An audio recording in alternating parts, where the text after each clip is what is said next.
Imagine this. You are standing in front of the mirror, early in the morning, getting ready for a long day. The cold light from the bathroom lamp shines directly down, highlighting every wrinkle, every trace of fatigue on your face.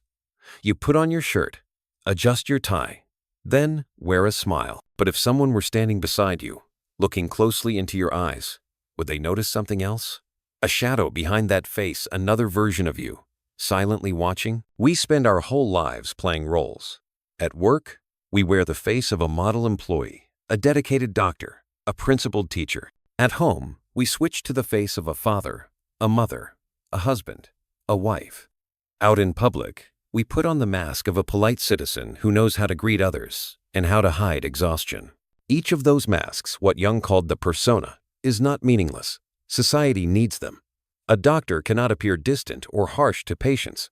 A judge cannot show hesitation or weakness in court. Persona is like a cloak we wear to earn trust, to gain acceptance. But here lies the danger.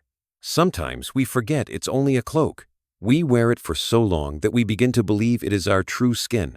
I remember a man, let's call him Daniel.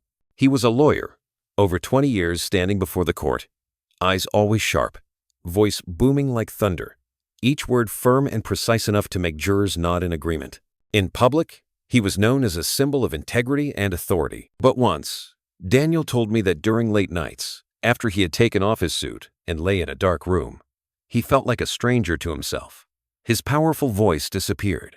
His confidence faded. What remained was a 12-year-old boy, trembling in a cold kitchen, trying not to cry while his parents argued. "People only see me in court," he said. "They don't see me in that kitchen back then.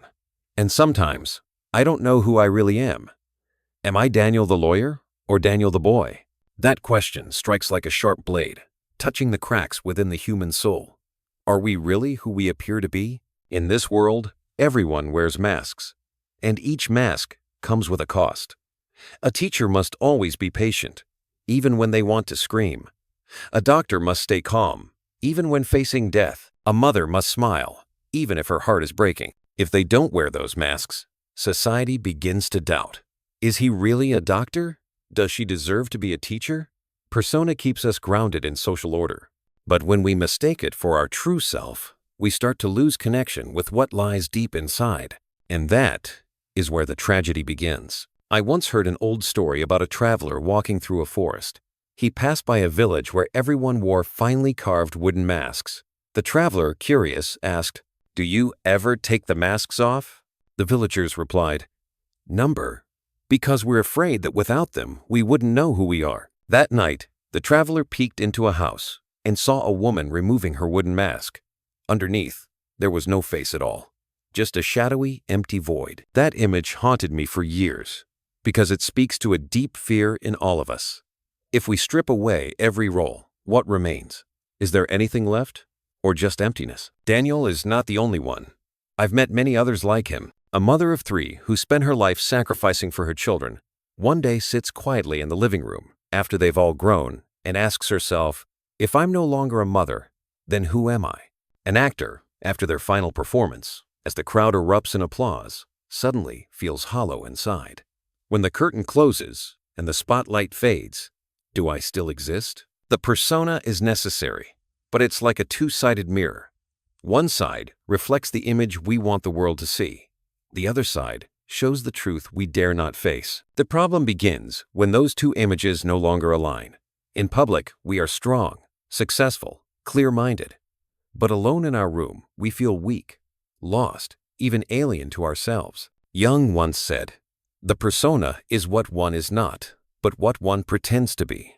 The persona is not us. It's what we pretend to be to survive. But when that pretending takes over our soul, we begin to live 2 parallel lives, one for the public, one for the shadows.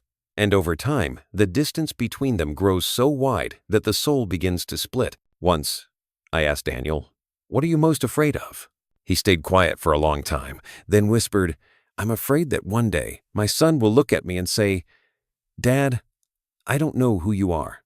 That answer sent a chill down my spine. Because it's not just Daniel's fear. It's the fear within all of us, the fear of being exposed, the fear that our loved ones might see we are just a hollow shell. So, is there a way out? Can we live without the mask? The answer is deeply complex. Because the mask is not the enemy. It's like clothing. We need it to go outside, to blend in, to protect ourselves. But clothes are not our skin. The key is learning to stay aware that we are wearing it, and sometimes daring to take it off. The greatest danger is not in wearing a mask. It's in believing that the mask is who we are. Let's return to that morning mirror. When you look into your own eyes, can you whisper to yourself, "This is just the mask I need today. But behind it, I am still me"? If you can do that, you've taken a small but vital step on the journey to rediscover your true self. And that is where the next chapter begins. When you realize that the self you show the world is only the surface. Beneath it lies something much vaster, much deeper, a you have never truly met. Maybe you've worn the mask for so long that you believe it is your face. But if the mask is just artificial skin, then where is your true self? And what happens when you finally touch that deepest part, the place where the small self is no longer the center? When we take off the mask, we think we've finally seen ourselves. But the truth is, that's only the beginning. It's like peeling an onion, layer after layer. And even if we have the patience to peel them all, we may be stunned to find that at the center, there's nothing like what we expected. Daniel, that same lawyer, after confessing his deepest fear, began to change a small habit that carried great weight. He stopped reaching for alcohol each night and instead sat down at his wooden desk and opened a notebook. On the pages, he began recording dreams, long-forgotten childhood memories, and even the feeling of his trembling hand holding his son's. "Sometimes, I feel like I'm two different people," he said. "One is the Daniel the world knows. The other is a lost and fragile soul. But which one is really me?" This question is not new. Thousands of years ago, it was carved into the Temple of Delphi in ancient Greece. Know thyself. But what does it mean to truly know yourself? Is it knowing your name, age, job, and hobbies?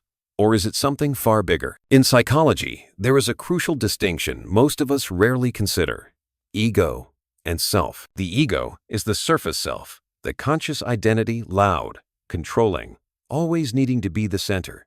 The self is something different. It is the whole, both conscious and unconscious. It contains buried memories, suppressed instincts, shadows, and light alike. If the ego is like a cramped little room, then the self is the vast valley that lies beyond once the wall comes down. Most of us spend our lives in that little room because it feels familiar, because we believe it's all their island. But the garden behind it is where truth resides. Daniel once dreamed of sitting in a dark room, thinking it was his home. Then, a door opened behind him, revealing a sunlit garden. He was stunned, but instead of stepping out, he felt afraid. He just wanted to return to his familiar room. This is a common experience when the ego confronts the self, a mix of longing and fear. Imagine being used to the flickering light of an oil lamp, and suddenly someone throws open the window to let in full sunlight. That brightness doesn't always bring joy. Sometimes it blinds and overwhelms us, making us want to retreat into the shadows we know. The ego likes to believe it is in control. But the truth is, there are many times when we act or speak in ways that even surprise ourselves. A sudden outburst of anger, a slip of the tongue that changes everything. Strange dreams that haunt us for days. In those moments, the self is knocking, reminding the ego it's not the only master. A friend of mine, a pianist, once told me, "When I play, sometimes my hands move before my thoughts.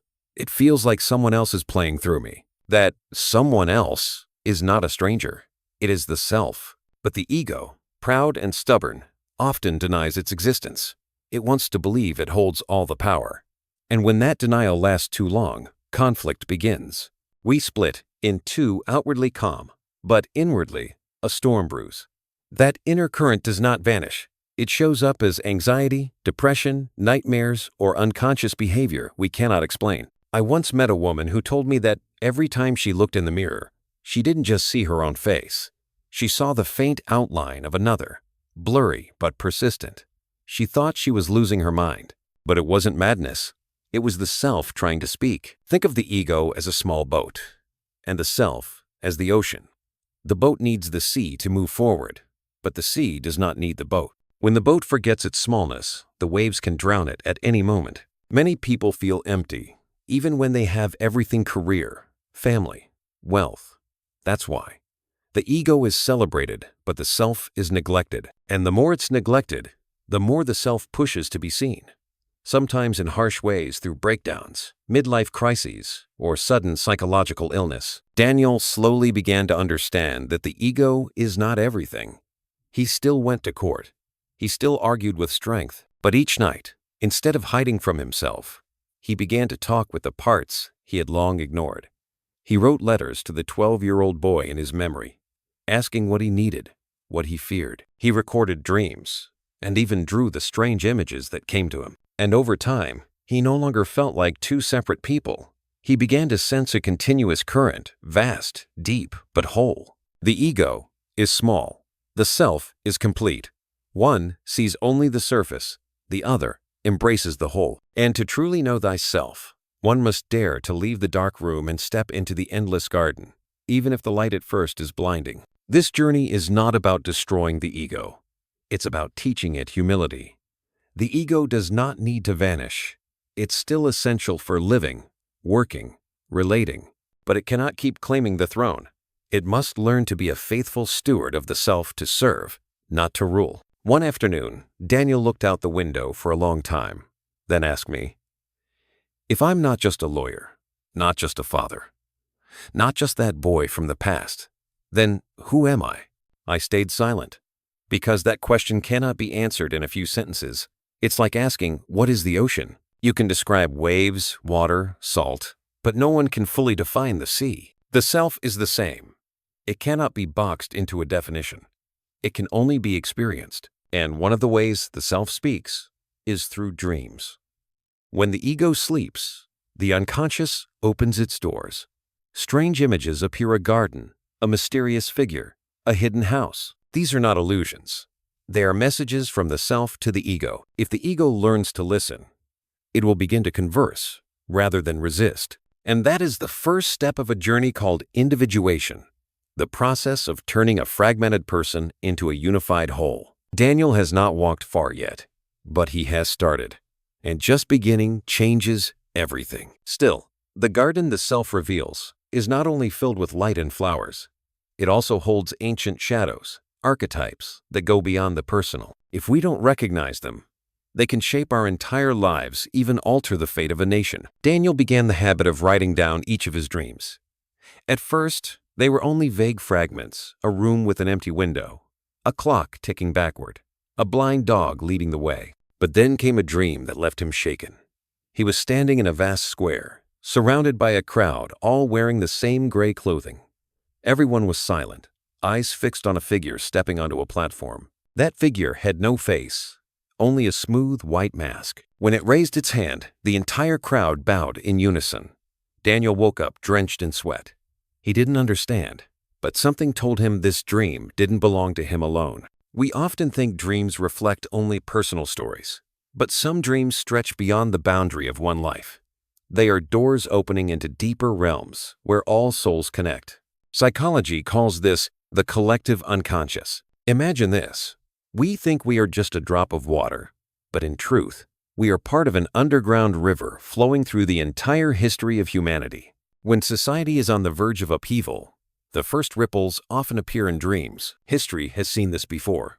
In the early 20th century, many patients in Germany reported strange dreams: giant snakes slithering through cities, public squares soaked in blood, endless marching crowds. No one understood. But only a few years later, Hitler rose to power, and Europe descended into a real nightmare. Those dreams weren't superstition. They were echoes from the collective shadow, the place where ancient archetypes, like the savior or the destroyer, begin to stir. Archetypes are images deeply rooted in the human psyche for thousands of years: the hero, the betrayer, the mother, the destroyer. They don't just live in mythology, they live in us, here and now. When a nation falls into crisis, the savior archetype may rise, cloaking an ordinary person in a divine aura. The crowd, desperate for safety, hands him absolute power. But when the shadow archetype follows close behind, the ending is often tragic. Daniel looked again at the dream of the white mask. He realized his fear wasn't just personal. It reflected the danger of losing one's true face to blend into the crowd. That white mask was the symbol of unconscious submission, when each person becomes just a nameless part of a massive gray collective. Have you ever been in a room where everyone laughs at the same time, nods in agreement, gets angry together as if bound by some invisible string? That is the moment when the collective shadow takes hold. It is both magnificent and dangerous. It can create wild celebrations, or it can lead to disaster. On another night, Daniel dreamed of a wounded wolf running through his living room. He was afraid, but in the wolf's eyes, there wasn't just rage, there was pain. When he woke, he began to cry. Maybe that wolf is me, he admitted. Something that looks dangerous, but is really just a wounded soul. Personal dreams and the collective shadow always intertwine. The symbols we see, wolves, snakes, seas of blood, light, doors, are archetypes. We don't invent them. We simply open the door and find them waiting. If we deny them, they control us. A man may believe he hates a colleague, but is really acting out the betrayer archetype. A woman might dream of a sea of blood without realizing her soul is reflecting the fears of an entire society. Understanding this helps us stop being afraid and start listening. Because every dream, no matter how terrifying, carries an essential message. Daniel gradually learned to accept rather than run. When he told me about the dream of the white mask, I asked, what would happen if you walked onto the platform and removed that mask? He was silent for a long time, then softly smiled. Maybe I would see myself in it. That answer didn't close the story, but it marked the beginning of reconciliation. From fearing the collective shadow, he began to see himself as part of it and realized he could choose how to face it. The collective shadow is not distant. It lives in how we blend into the crowd, in the haunting images of our dreams, in the feverish moods of the times. And sometimes it is those very dreams that sound the warning, that hold up a mirror to reflect the shadow of an entire century. If you too have had strange dreams, images that linger without explanation, share them in the comments. Your story might be the piece that helps someone else recognize themselves. And if this part spoke to you, don't forget to like, share, and subscribe so more people can begin their own journey of exploring the light and the shadow within. In the next part, we'll go deeper into two opposing ways of seeing the world, the extroverted and the introverted. One believes in outer truth. The other lives in inner imagery. And right at the boundary, we must ask ourselves, is imagination merely illusion? Or could it be a form of reality? Daniel began to realize something. The world is not seen through just one lens. Some people, like him, grew up learning to trust in evidence, numbers, and the sunlight shining on physical things. But there are others, sometimes even in his own family, who live more in the inner world, in imagination, intuition, and subtle feelings. Two people can look at the same scene and see two completely different realities. He recalled his childhood in Iowa. His father, a stern man, taught Daniel how to hammer nails, fix the water pump, and check the soil in the fields. Reality is reality, his father often said. If a hammer falls on your foot, it'll hurt. That's the truth. Don't overthink it. To his father, the world was made of solid, measurable objects, with no need for daydreaming or mystery. But his mother was different. She would tell fables during dinner and reminded Daniel to pay attention to dreams, to notice the gaze of the birds sitting by the porch, because sometimes that's a message. For her, life wasn't just hammers and pumps. It was also filled with images from an unseen world, one that was just as real. Daniel grew up caught between those two poles. When he became a scientist, he leaned toward his father's side. He trusted the external world, the measurable phenomena. But lately, his dreams had begun to awaken a voice from his mother's world, the inner world. And he was confused, because the two worlds seemed to contradict each other. Yet the truth is, no one belongs entirely to one side. Some people turn outward, seeking meaning through action, work, and society. They live by affirmation from the external world. Others turn inward, seeking meaning through introspection, intuition, and reflection. They live by nourishment from the inner image. Neither path is trivial. These are the two fundamental ways humans face life. Daniel realized he had always looked down on imagination. He had thought it was just fantasy, unreliable and soft. But then he remembered something simple The house he lived in was created by an architect, and before it became brick and wood, it was just an imagination on a blueprint. The phone he used daily, before becoming a real object, was once only an idea in someone's mind. Reality, when you think about it, often begins in imagination. One evening, Daniel dreamed he was standing between two doors. One open to a bustling marketplace, filled with people bargaining, arguing, the noise drowning out his voice. The other open to a quiet garden where only wind, trees, and an old well remained. He hesitated, then stepped into the garden. As he leaned over the well, he saw his face reflected, but behind him was another figure, watching him intently. He woke up suddenly. He began to understand. The inner world is not an illusion. It has its own structure, its own language, its own voice. It is not less than the external world. It is simply that modern humans are often too busy to notice it. And when we deny it, it returns through dreams, through anxiety, through unexplained anger. Have you ever felt this? On the surface, everything seems fine, your job, your family, your friendships. But deep inside, a voice whispers that you're lost. That is your inner world asking to be heard. Often we brush it off, telling ourselves, I'm just tired. But the more we ignore it, the louder it becomes, sometimes turning into nightmares or even illness. Daniel began trying to live differently. Instead of only measuring and calculating, he sat still, closed his eyes, and allowed images to come. He saw a river running through the city, with silver-bellied fish floating lifelessly beneath the surface. The next day, he read in the news that a nearby chemical plant had polluted the water supply. He didn't believe the dream was some supernatural prophecy. But clearly, there was a connection. Maybe the mind had sensed something that consciousness missed. The inner world has its own laws. It doesn't speak through logic. It speaks in images. A wound in the soul might appear as a dream of an injured wolf. A longing left unfulfilled might take the form of an old lover reappearing. These images are not meaningless. They are the way the unconscious communicates with us. Daniel began to feel more balanced. He no longer saw the external world as everything, and no longer dismissed the inner world as fantasy. He learned to pass through both doors, like lungs breathing in and out. The external world gave him solidity. The inner world gave him depth. When the two are in harmony, a truly full life begins to emerge. In another dream, he found himself inside an abandoned church. On the peeling walls was a faded painting of an angel and a demon locked in battle. But as he looked closer, he noticed something. Both figures had the same face. One half light, one half shadow. He realized the outer world and the inner world, imagination and reality, are not enemies. They are two sides of the same being. And that was the most important lesson he had begun to understand, that a human being cannot live entirely outward or entirely inward. If we lean too far to one side, we become unbalanced. Only by honoring both worlds can we walk steady and whole. But then came the next question. If the inner world is also real, then what about those images we see?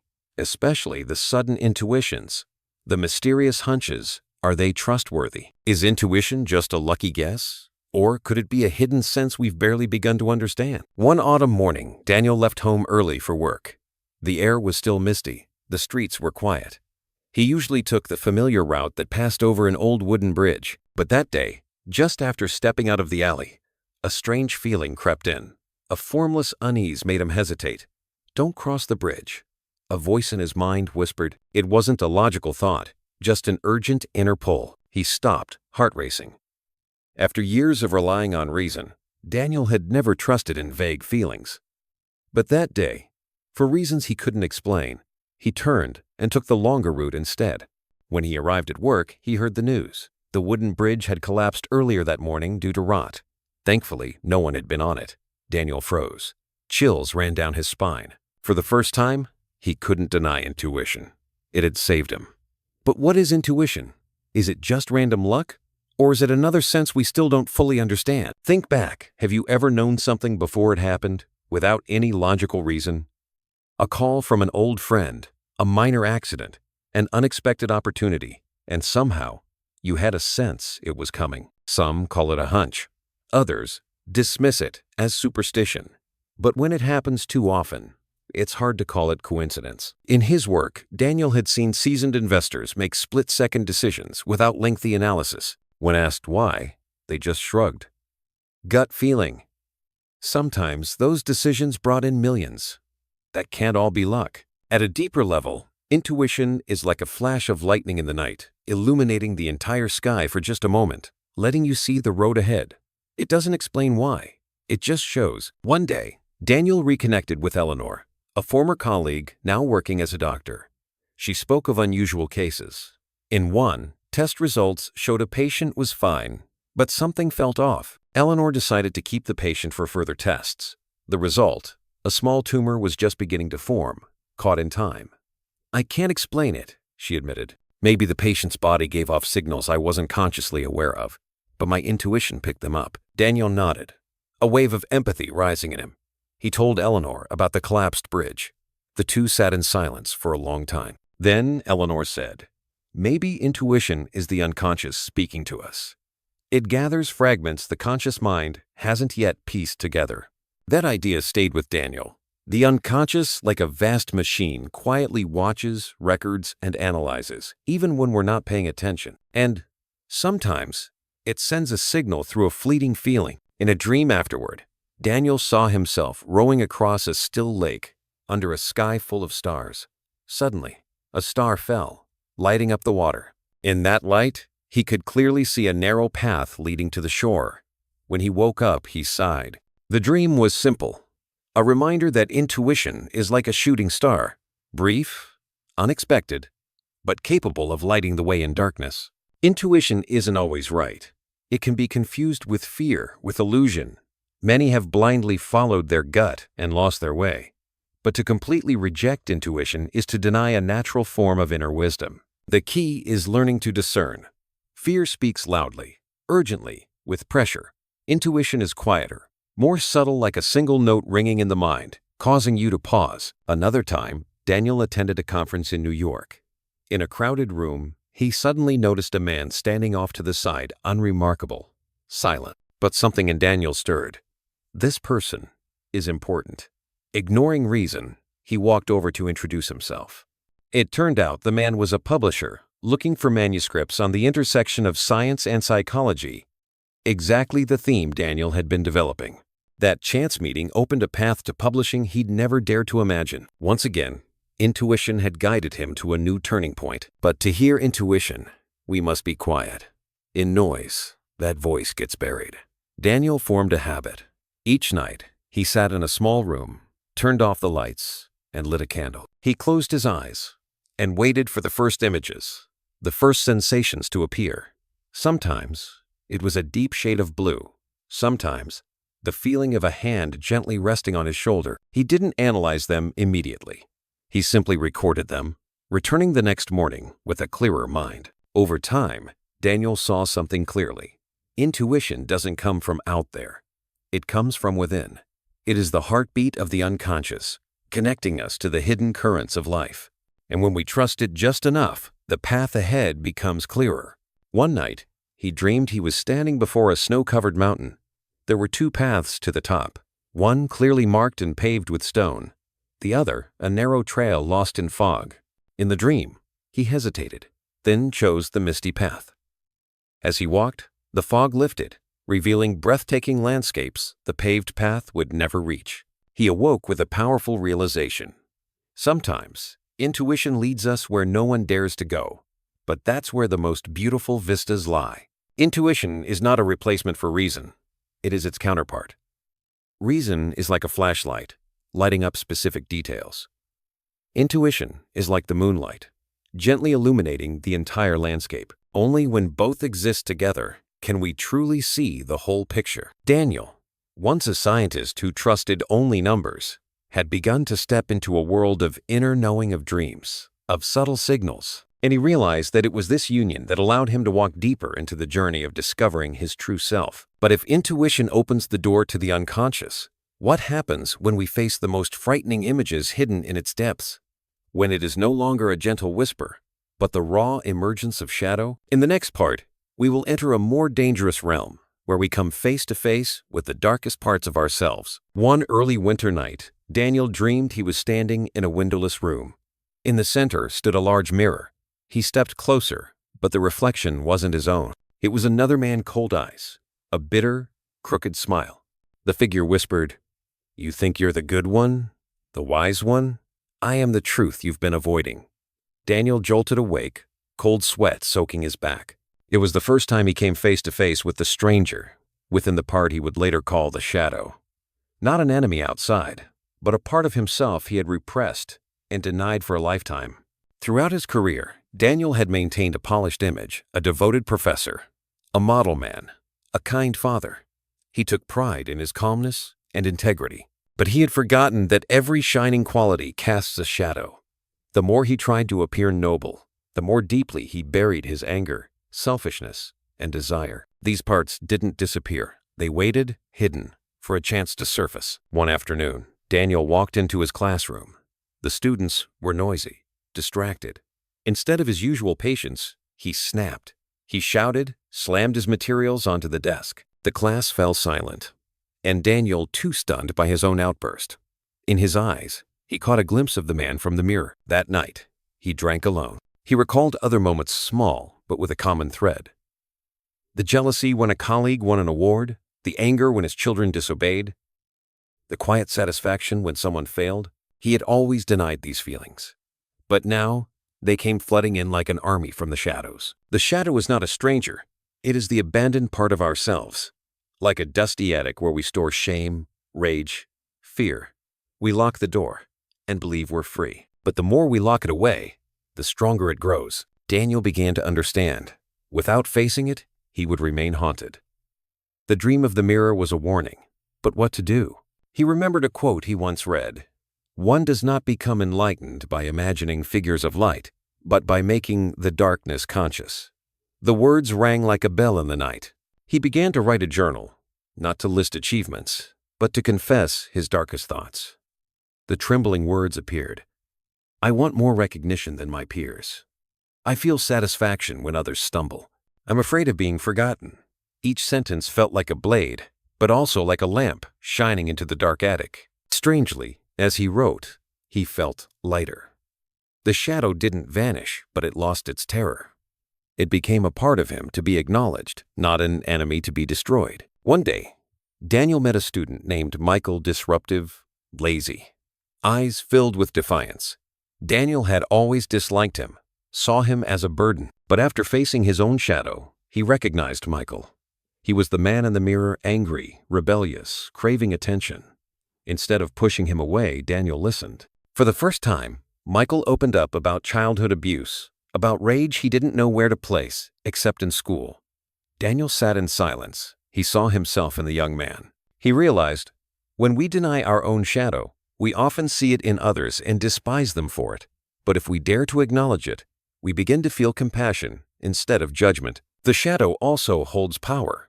It carries energy that, if channeled, becomes creativity. Many great artists have painted, written, and composed from their wounds. A sorrowful melody, a haunting painting, a powerful play, all born from touching the darkness. Daniel began experimenting, writing papers that weren't just dry analysis, but included personal reflections and contradictions. The response was overwhelming. His work had never been received so warmly. He understood. The shadow, if denied, destroys. But if integrated, it becomes life-giving. Another night, Daniel dreamed of walking through a dark forest. From behind trees, terrifying figures leapt out, monsters, murderers, people he had once despised. He panicked and ran, but exhausted, he turned back. Instead of fighting, he opened his arms to embrace the nearest shadow. Instantly, it dissolved, revealing a crying child. He held the child, and the forest grew silent. He woke in tears, knowing he had just learned how to embrace the most wounded part of himself. Have you ever felt something like that? A sudden rage over something small, a jealousy that made you ashamed, a secret you've never told anyone. That doesn't make you bad. It's the shadow knocking. If we ignore it, it will find other ways to rise through dreams, illness, or constant conflict. But if we're brave enough to look, we'll see it's simply a forgotten part, longing to return. Daniel now walks differently. He no longer clings to the perfect image. When angry, he admits, "I'm angry."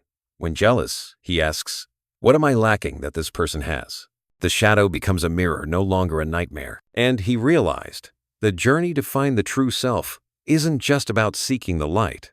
It's about daring to enter the dark, because it's in the dark that the seeds of truth are planted. But after touching the shadow, a new question arises.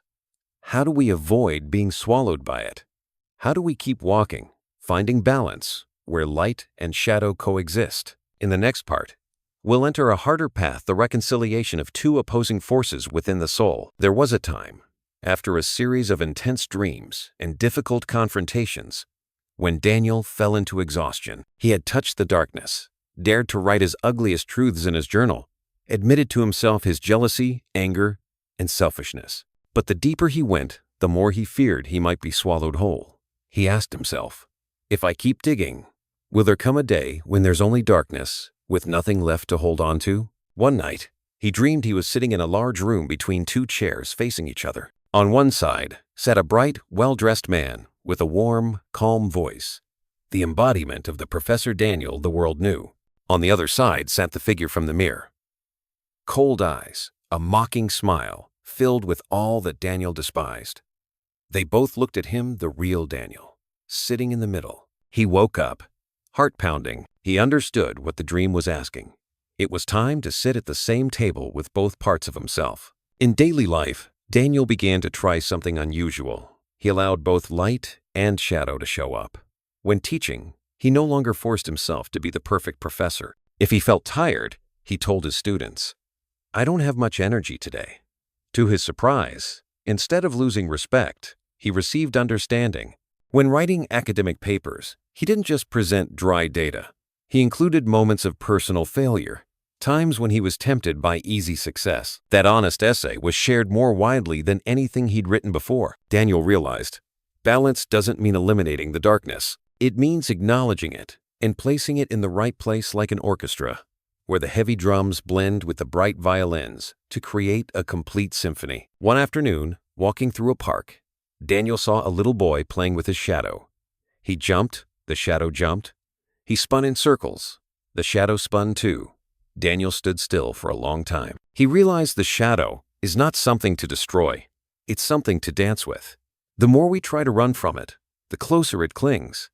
But if we play with it, it becomes part of our joy. Over time, Daniel learned to speak with his shadow.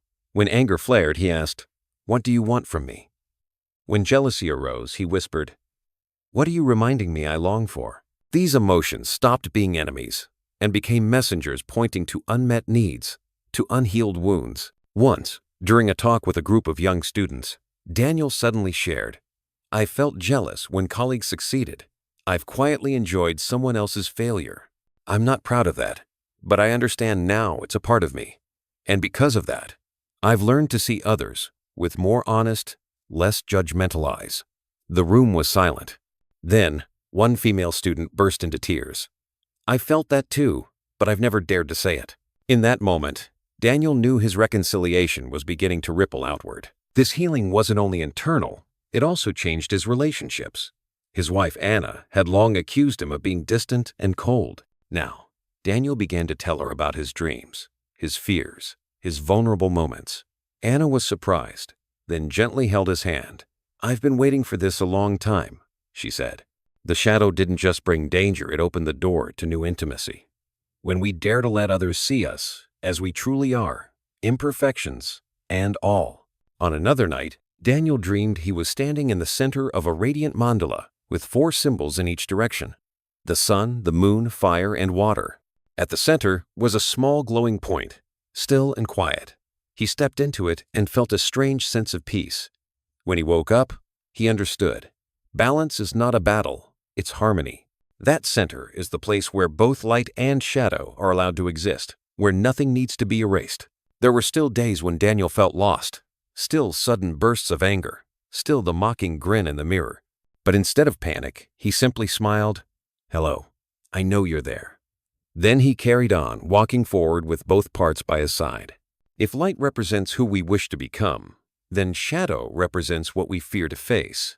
Reconciliation happens when we stop treating them as enemies and begin to see them as 2 sides of the same coin. Daniel came to understand that the goal was not to eliminate either, but to grow a self wide enough to hold both. In that moment, he remembered an old saying: "A mature person is not someone who has no inner conflict, but someone who knows how to live with it." Have you ever felt this? When you want success, yet fear what it will bring. When you long for love, but are terrified of being hurt. That is the tension of opposites. And instead of choosing just one side, try stepping into the space between where both can coexist. Maybe the peace we seek isn't in conquering, but in accepting. Daniel was no longer a man ruled only by logic, nor was he haunted by shadow.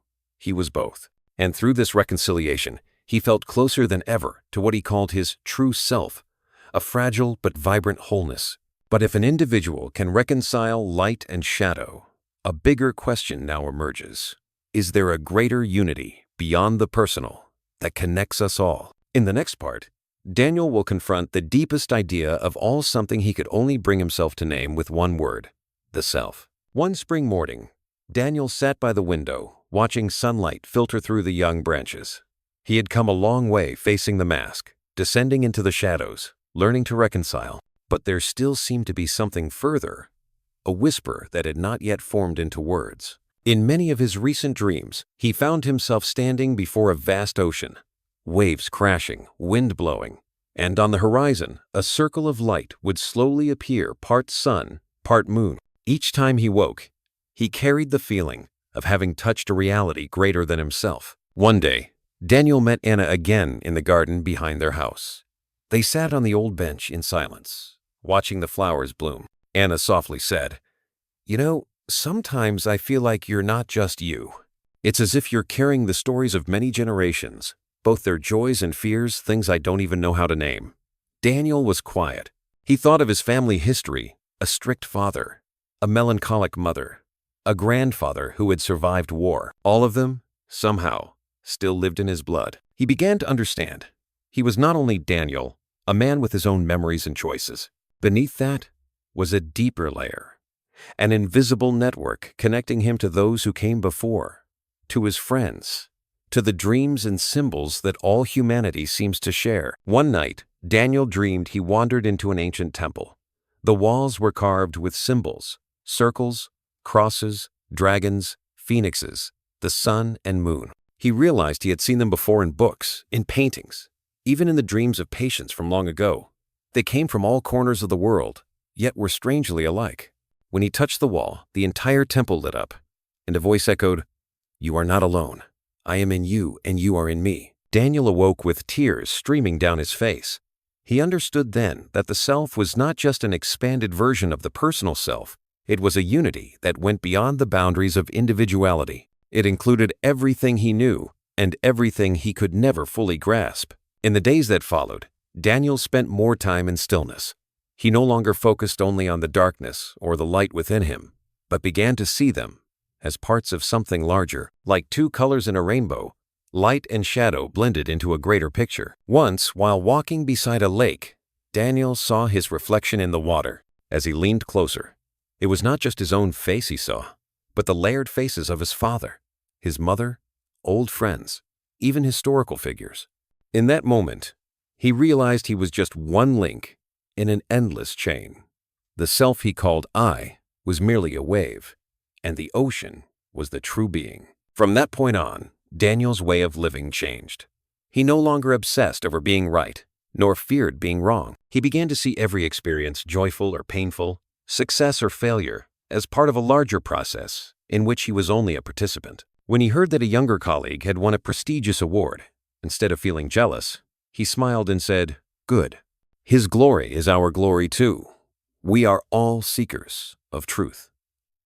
When a close friend passed away, he grieved, but within the sorrow was peace. He hasn't vanished. He's returned to the ocean, where we all belong. Daniel came to see that the self is not a goal one reaches and is done. It is more like an infinite mirror. Each time we step forward, we see a new layer of ourselves extending all the way to the horizon. And the human journey is simply a series of moments in front of that mirror, each one bringing us a little closer to truth. One evening, Daniel sat before a stack of old manuscripts. He reread the notes from his younger days, the sharp judgments, the fierce competition, the the parts where he cast himself as the center. He smiled. None of it was wrong. It was simply incomplete. The personal ego is necessary to begin, but never enough to finish. He remembered a quote he once heard but never fully understood. "The privilege of a lifetime is to become who you truly are." Now it rang clear. Becoming your true self doesn't mean reaching perfection. It means realizing that you are always part of something much larger, both unique and inseparable. The next day, Daniel walked with Anna through a small market. He observed the vendors, the children playing, the elderly sipping tea. In each glance, each gesture, he saw something familiar, as if they too carried within them the same hidden current he had just begun to touch. There was no longer me and them. There was only one continuous flow. And then, one early morning, as the sun rose over the lake, Daniel sat in meditation.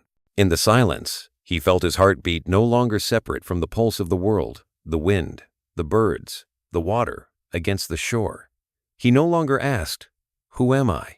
He simply whispered, "I am everything."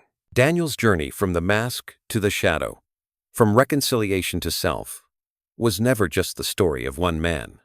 It is a metaphor for all of us, because each of us wears a mask, carries a shadow, and longs to find that quiet center. And if we are brave enough to walk the full path, we discover there is no self that stands completely alone. All selves merge into one infinite mirror. And perhaps this journey never truly ends, because every new dream, every person we meet, every loss we endure is another door, leading us deeper into the self. The final question is not, "Who will I become?" but, "Will I dare to keep walking toward that endless mirror?" Thank you for staying with me until the very end of this story. If this message touched your heart, please give it a like, subscribe to the channel, and turn on the notification bell so you'll never miss the next journey we take together. Your support means the world to me.